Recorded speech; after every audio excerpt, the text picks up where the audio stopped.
justice, enfance.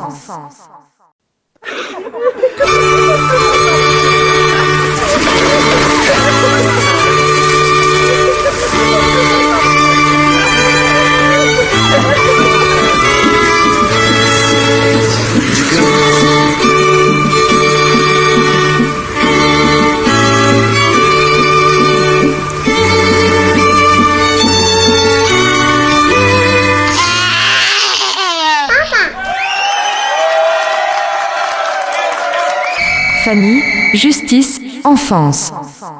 Bonjour et bienvenue sur RLP 102.3 depuis un direct de Coulommiers-Chamiers à Périgueux, RLP Radio Libre Périgord, dans l'émission Famille, Justice, Enfance. Donc aujourd'hui un direct toujours avec notre série d'invités, les psychologues notamment périgourdins. Nous sommes ce soir avec Maïté Gonzalez. Maïté, bonjour. Bonjour. Bonjour, merci beaucoup d'être avec nous. Je sais que vous faites preuve de courage, vous ne vous laissez pas abattre, vous avez été approché par une maladie, je crois, aujourd'hui, mais vous résistez farouchement. Oui, un petit rhume, qui fatigue un peu. D'accord, voilà. Ok. Tout va bien. Ce qui explique que vous n'êtes pas dans nos studios, mais ce sera par téléphone, mais qu'on voulait vraiment le faire, donc on le fera quand même. Alors le thème de l'émission sera simple, comme d'habitude. On met effectivement un peu de lumière, on essaie de regarder qui est notre invité, son parcours et autres. Et on va en profiter pour se demander aujourd'hui, mais qu'est-ce que c'est fondamentalement qu'un psychologue, qu'une psychologue, que ces gens que l'on rencontre dans nos environnements régulièrement, mais qui n'existaient pas forcément. Il y a une certaine... c'est assez contemporain, c'est assez moderne. On en trouve en justice familiale, dès qu'on s'approche un peu des aides de l'enfance, à l'hôpital. Donc on va pouvoir demander, elle va nous expliquer un petit peu qu'est-ce que vraiment ce métier, d'où ça vient et à quoi ça peut servir. Et puis surtout, elle nous expliquera justement comment on peut en bénéficier. Alors, Maïté, dites-nous, qui êtes-vous? Qu'est-ce qui vous a amené à faire ce métier? Quel est votre parcours? Qui est Maïté Gonzalez? Eh bien, je suis née à Bordeaux. J'ai fait mes études de psychologie à Bordeaux, suite à un baccalauréat littéraire. J'avais envie de comprendre un peu mieux la nature humaine. Et donc, je me suis inscrite en psychologie et j'ai obtenu un master, donc spécialité enfance et adolescence. D'accord. C'était dans quelle université? C'était à Bordeaux 2, Bordeaux 3? Voilà, c'est Bordeaux 2, Victor Ségalen. D'accord. Juste pour savoir, parce qu'on... humaine et sociale. On a beaucoup de préjugés sur les facs de psycho. On a vu beaucoup d'amis y aller en première année, puis ressortir en fin de première année. C'est une fac cheveux bleus, sérieuse, ou c'est une fac de fête, où on apprend vraiment des choses? La fac de psycho, ça vous a vraiment appris des choses? On travaille là-bas? Oui, quand même, oui. En tout cas, sur les 3 premières années, il faut bûcher, parce qu'on a différentes matières qui sont parfois très éloignées. On peut très bien étudier la philosophie, comme la sociologie, comme l'anthropologie, donc ça reste assez vague, et ce qui permet aussi de changer de filière et de pouvoir faire une deuxième année de sociologie, par exemple. Il y avait des ponts qui étaient possibles, puisque ça reste dans les sciences humaines. Et c'est à partir de la 4e année que l'on se spécialise. Et donc, depuis, ça a sûrement changé, mais dans les grandes lignes, vous avez la psychopathologie, vous avez la psychologie pour l'enfance et l'adolescence, vous avez aussi la psychogérontologie, vous avez la psychologie du travail, entre autres. Voilà. D'accord.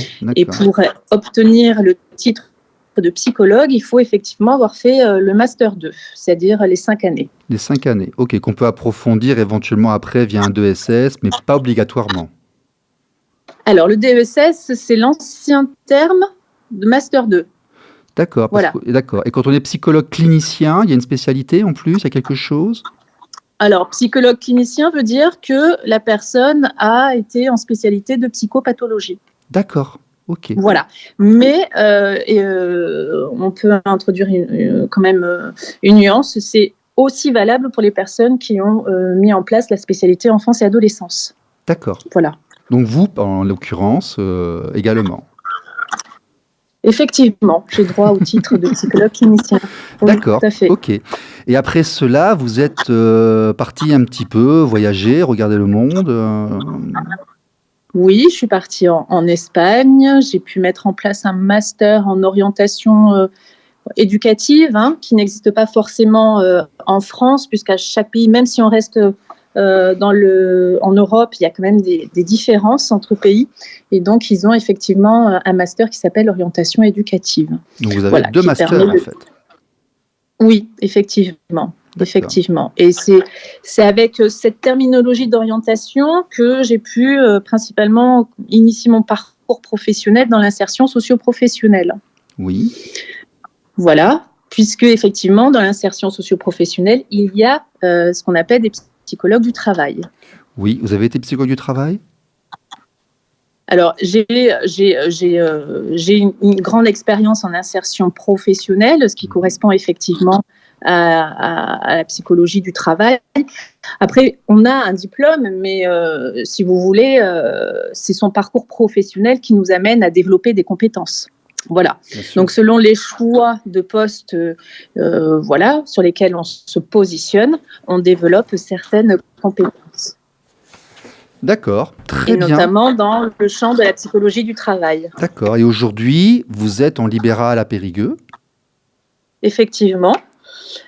J'ai quelques missions auprès de Pôle emploi, notamment sur des prestations pour des personnes en situation de handicap qui doivent effectivement mettre en place une reconversion professionnelle. J'ai eu quelques missions aussi auprès de la justice pour mettre en place des enquêtes sociales auprès du JAF. Vous avez été enquêtrice sociale, et voilà, on y arrive. Vous avez travaillé pour le JAF et vous avez fait des enquêtes sociales et ce genre de choses. Effectivement, voilà. Au niveau de la justice, j'ai pu travailler aussi, donc on parle en termes de mission, faire des accompagnements auprès d'enfants placés, donc qui sont sous le couvert de l'ASE, de l'aide sociale à l'enfance, et encore, on peut parler d'ITEP, de foyer, voilà. D'accord, très bien. Bon, donc une formation, une expérience, du contenu, ce qui vous donne la position pour pouvoir en parler et répondre à nos questions. RLP. Radio Libre en Périgord. Famille, justice, enfance. Alors Maïté Gonzalez sur RLP 102.3 est avec nous ce soir. Une question effectivement que j'ai pas posée souvent à mes invités. J'ai reçu plusieurs psychologues. Alors, on en a parlé un petit peu avant et ça peut être bien de le dire. Qu'est-ce que c'est qu'un psychologue ? D'où ça vient ? Comment c'est né ? À quoi ça sert ? Qu'est-ce que c'est que cette bête-là qu'on rencontre effectivement lorsqu'on se rapproche du JAF, lorsqu'on se rapproche de l'aide à l'enfance, qui n'existait pas forcément autant il y a 50, 60 ans et que maintenant on voit. Qu'est-ce que c'est ? Alors déjà, c'est une personne qui a le diplôme, puisque le titre de psychologue, c'est encadré par l'Éducation nationale, par le ministère de l'Éducation nationale qui délivre un diplôme. Notamment qui s'appelle à l'heure actuelle le Master 2. Les missions du psychologue varient selon la structure dans laquelle il travaille. Voilà. Généralement, si on va sur des missions auprès de l'ASE, c'est pour un soutien psychologique, un accompagnement psychologique auprès des enfants. Il peut y avoir aussi une évaluation. Alors, on a des outils qu'on appelle des tests que l'on peut utiliser pour diagnostiquer un petit peu le profil de l'enfant et ensuite mettre en place une sorte de thérapie, c'est-à-dire un travail que l'on fait avec l'enfant pour venir travailler sur certains aspects identifiés au préalable. Oui, donc, généralement, avec les enfants, ça passe à travers le jeu. Ça peut passer à travers la lecture. Voilà, il y a plein de... Je veux dire, un psychologue n'est pas un psychiatre, un psychologue n'est pas un travailleur social. Alors, qu'est-ce qu'un psychologue ? Un psychologue, c'est déjà pas un psychiatre parce que parfois on nous appelle docteur, mais on n'est pas docteur, on n'a pas fait médecine. Et vous ne pouvez pas porter de diagnostic médical, je crois d'ailleurs. Voilà, on ne peut pas poser de diagnostic médical. Enfin, la grande différence, c'est qu'on ne peut pas prescrire de médicaments. Voilà. Un psychologue peut poser un diagnostic, mais en tout cas, il ne peut pas prescrire de médicaments. Et le psychologue, à la différence du psychiatre, on peut dire, c'est qu'il met en place un accompagnement. Voilà. un soutien d'accompagnement psychologique, où il vient travailler sur différents aspects, comme la gestion des émotions, comme sur le comportement, le mode de fonctionnement de la personne, etc. D'accord, le psychiatre va être plutôt du côté médecine, thérapeutique, médicamenteux, vraiment Oui, pathologique, exactement. tandis que le psychologue Oui. sera plus dans l'étude des fonctionnements internes, du comportement en fait. Et sur l'accompagnement. Et sur Voilà, l'accompagnement, effectivement. Et d'accord. sur la verbalisation. Sur la verbalisation, puisqu'on est beaucoup sur la parole. D'accord. Voilà. On travaille, puisque la verbalisation, ça consiste à mettre en mots, et mettre en mots, ça consiste aussi à organiser sa pensée. Donc aussi à mettre des mots mettre des mots sur un vécu, sur des ressentis, sur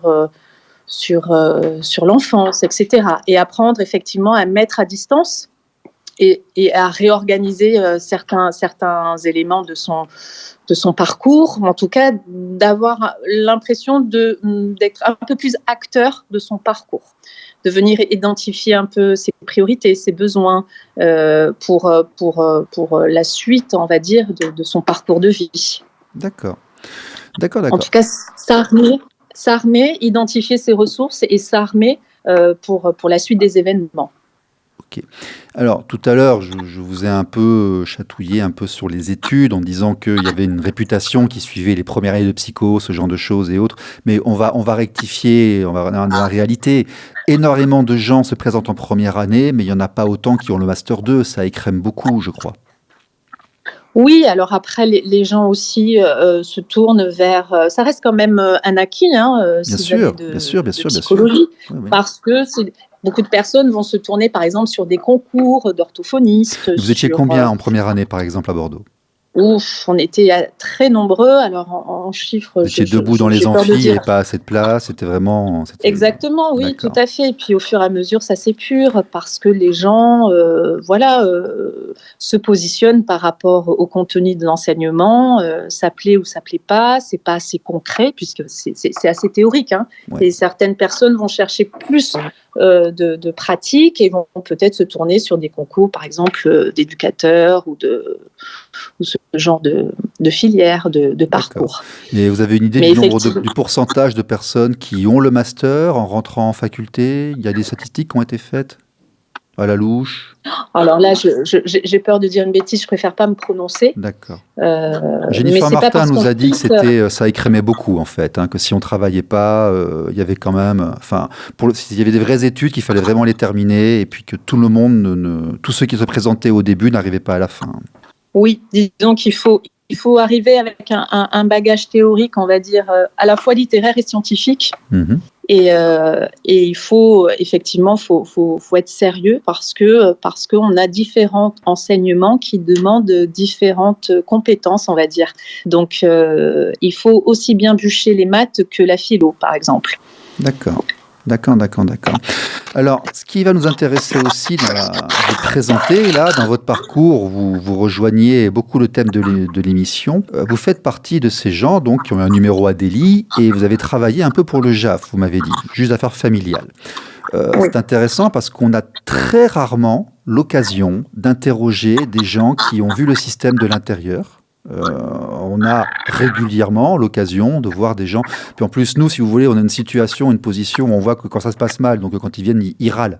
c'est ceux qui sont pas contents. Voilà, donc on a beaucoup de témoignages, nous, de ceux qui sont pas contents. Vous, de l'intérieur, est-ce que vous avez eu l'impression d'avoir été utile et d'avoir eu les moyens de faire votre travail correctement ? Alors, on est beaucoup sur recueillir des informations. Il y a des informations très précises qui sont demandées par le JAF. Il faut recueillir la parole des parents et des enfants. Et puis, il faut avoir les données au niveau logistique, c'est-à-dire dans quel cadre de vie l'enfant se trouve, le parcours de vie des parents, qu'est-ce qui a amené à cette situation-là et comment évolue l'enfant au niveau de sa scolarité, au niveau de la maison, au niveau des activités extérieures, et puis comment l'enfant vit la situation lui-même. Voilà. Donc effectivement, hein, c'est des points de vue qui peuvent diverger d'un adulte à un autre, voilà. Mais le point essentiel, c'est de garder la neutralité et de recueillir effectivement la parole et les données qui nous sont transmises. Alors Dominique Mas, qui est expert à La Réunion, Saint-Denis-La Réunion, qui a écrit un ouvrage sur les violences intrafamiliales qu'on a reçu ici, nous disait qu'en fait, les enquêtes, les psychologues étaient très très très très mal payés. Ils avaient eu là-bas d'ailleurs un scandale de copier-coller, une enquête, une expertise psychologique demandée par le JAF, c'est payé combien ? Alors, j'ai fait ça pendant quelques mois pour avoir le rendu écrit qui demande plusieurs pages de mémoire. Ça tourne aux alentours de 300 €, je crois, de mémoire. 260, on m'avait dit, peut-être que c'est monté à 300, c'est possible. Et donc, pour 260 ou 300 €, vous devez recevoir monsieur, vous devez recevoir madame, vous devez recevoir le ou les enfants, chacun individuellement, et puis après, avec un parent. Oui. C'est ça. Donc, deux parents, un enfant, on est au moins à 1, 2, 3, 4, 5 rendez-vous. On est au domicile du père, au domicile de la mère. On peut aussi recueillir des témoignages extérieurs à la vie familiale. Ça peut être la directrice de l'école, ça peut être l'entraîneur de foot si l'enfant fait des activités sportives, etc. Donc effectivement, en fonction des situations, les témoignages peuvent être plus ou moins nombreux. Je veux dire, pour 300 €, vous pouvez pas faire les choses comme il le faut. Enfin, c'est pas possible. Ça demande de la disponibilité. Déjà, en plus, oui. Voilà, puisque les parents doivent être à domicile, donc généralement c'est après la journée de travail. Et puis, ça demande un temps de retranscription qui est assez important, effectivement, avec une précision dans les données écrites. Psychologique, moi j'en ai lu un certain nombre, parce que j'animais les permanences pour les parents qui n'arrivaient pas à voir leurs enfants. Ça peut monter à des pavés de plusieurs dizaines de pages. Il y a un travail qui est derrière, et puis on va le dire. Moi, je me suis toujours demandé comment on pouvait apporter, parce que très souvent, ce sont des documents en plus qui ont beaucoup de valeur et beaucoup de poids au niveau du tribunal. Demander comment on pouvait porter autant d'importance à des choses qui étaient en fait si peu valorisées et dont les intervenants avaient, aussi peu la possibilité de creuser, d'accorder le temps nécessaire et de compréhension, parce que en plus, très souvent, ce sont des situations où ils sont en train de s'étriper les uns les autres, tout change quasiment d'un mois à l'autre, les positions vont évoluer. Et puis, c'est vrai qu'on se trouve sollicité parfois par des appels. En situation de crise, disons-le. Voilà, pour des situations de crise, un parent qui refuse de laisser l'enfant à l'autre parent pour X raisons, avec donc des démarches auprès du commissariat. Voilà, donc effectivement, ça vient étoffer, on va dire, le dossier à retranscrire. Donc, mais en même temps, effectivement, il faut arriver à garder une neutralité, c'est-à-dire ne pas être dans le jugement et être dans la précision. Donc, c'est assez difficile, effectivement, comme mission. Je pense que cette mission est extrêmement compliquée et ça porte d'ailleurs à s'interroger sur l'encadrement de cette mission. Alors vous-même, je constate que vous ne l'avez pas fait durant très longtemps. Non, puisqu'après, effectivement, j'ai été enceinte et comme j'ai un enfant de bas âge, 2 enfants de bas âge, je ne peux pas me rendre disponible après la journée de travail. Oui, et puis on va dire on a plusieurs dizaines d'heures si on veut le faire correctement. Et 260 ou 300 €, c'est pas forcément... Enfin, je veux dire, l'État n'est peut-être pas forcément à la hauteur de l'enjeu par rapport à ça. Et ça peut malheureusement parfois se retrouver dans les résultats du système, en fait, de ce que produit le système. Oui, oui, effectivement. effectivement. C'est très chronophage, tout ce qui est demandé, et du coup, est-ce que effectivement toutes les données qui sont retranscrites vont être évaluées et utilisées? On n'en sait rien. Puis nous, les enquêtes, on appelle ça un ralentisseur. C'est-à-dire qu'en fait, il y a une audience au JAF. Les avocats vont dire « on veut comprendre ». Le JAF va demander une enquête qui aura lieu par les délais 6 mois plus tard. On se reverra. Ça veut dire qu'en fait, on perd 1 an de procédure. Et la fois d'après où on se revoit en procédure, le document est déjà, parce que le RIL est ainsi fait, il est déjà quasiment obsolète en fait. Voilà. De l'extérieur, on a un peu cette impression, cette constatation, avec des gens qui sont là parce que c'est leurs enfants, donc ils sont très à cran, ils sont très émotionnels, ils veulent que ça aille vite et autres. Et c'est de l'extérieur, c'est parfois l'impression que nous on a. Voilà. Oui. C'est la lenteur des procédures vient alourdir, on va dire, tout le travail qui est mis en place, ouais. Surtout qu'on va le dire, vous et vos collègues, très souvent, en même temps, vous avez une mission de conciliation. Vous essayez de faire en sorte que les choses s'arrangent, que les gens s'entendent, qu'ils arrêtent de faire n'importe quoi. Très souvent, beaucoup de vous, de vos collègues, vous portez ce discours en même temps dans votre mission. Oui, alors on est censé être neutre, mais effectivement, on essaye de concilier, ou en tout cas d'apaiser au mieux la situation. Oui, j'ai remarqué plusieurs fois ça. Pour que les choses se déroulent au mieux. Mais c'est parfois difficile.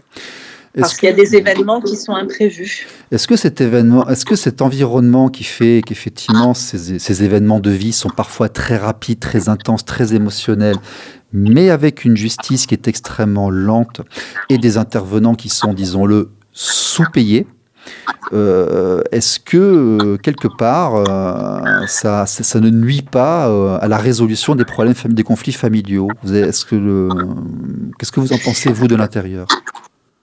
Oui, alors c'est sûr que le système est dysfonctionnel dans le sens où il y a une temporalité qui est trop longue, une réactivité qui n'est pas là, et ça vient peser sur l'état, on va dire la santé mentale des parents, des adultes, mais aussi des enfants.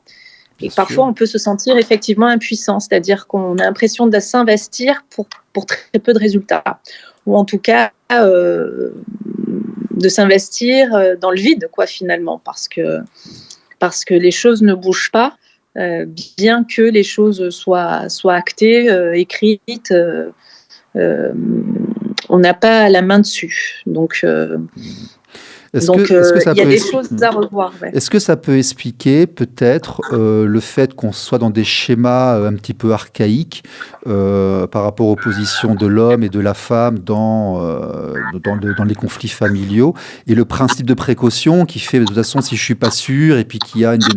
Est-ce que, parce que nous on trouve parfois qu'il y a des dommages collatéraux lorsqu'ils commencent à s'accuser les uns les autres de ci ou de ça, mais malheureusement la lenteur fait, les intervenants font que si on n'est pas sûr, on met des garde-fous, on met des barrières, et puis on fait un petit peu...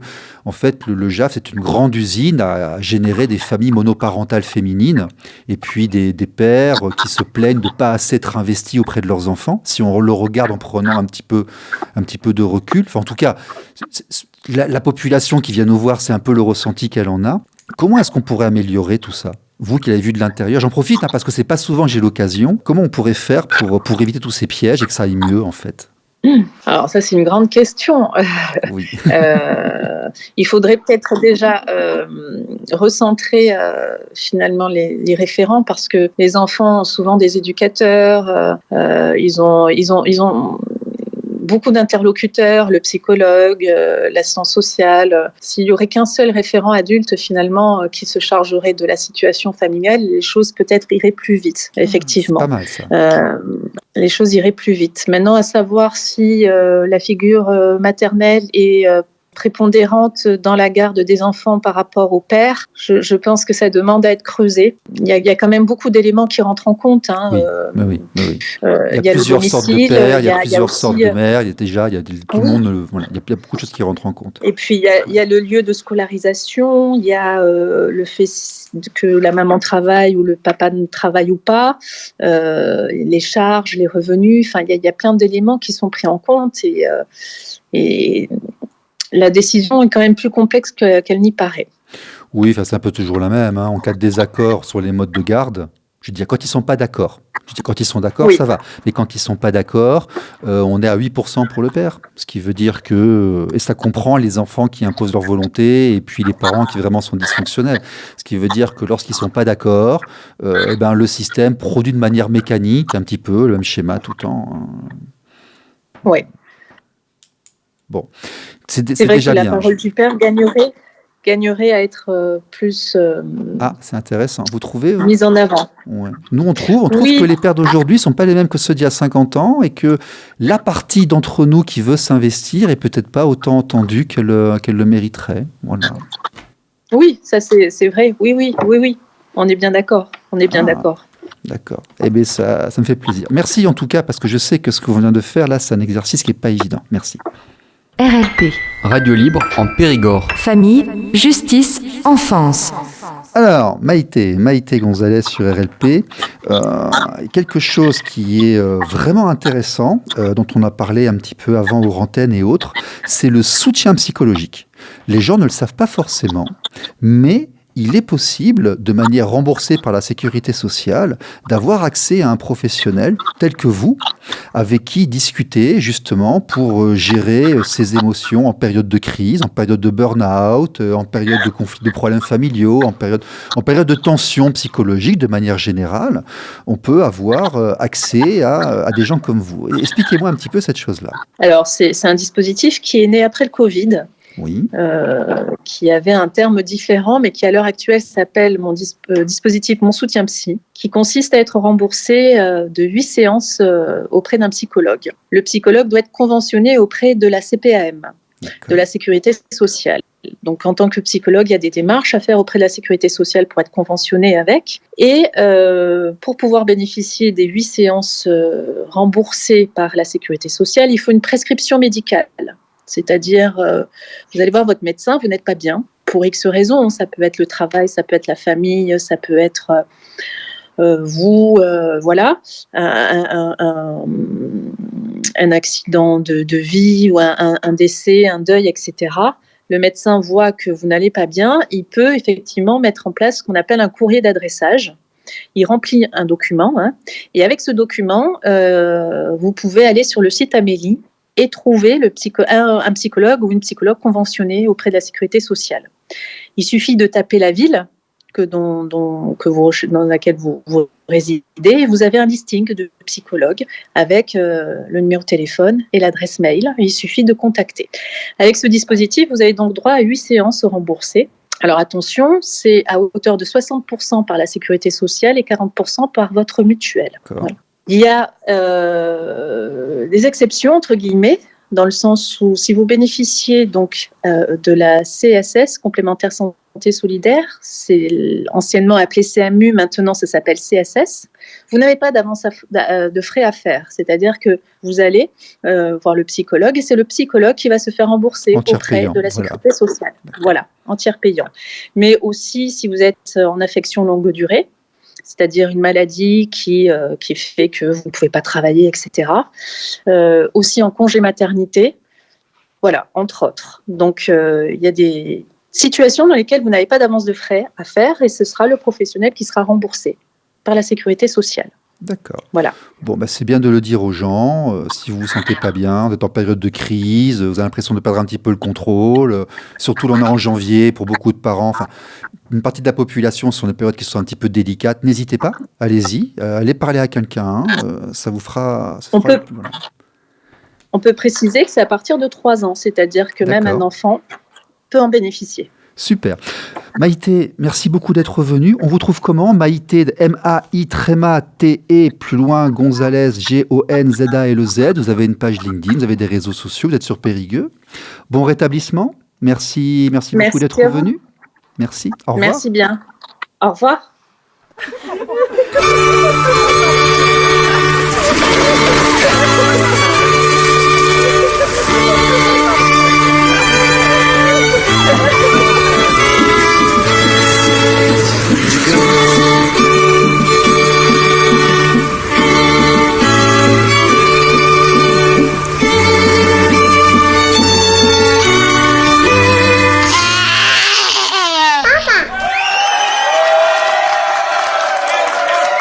Famille, justice, enfance.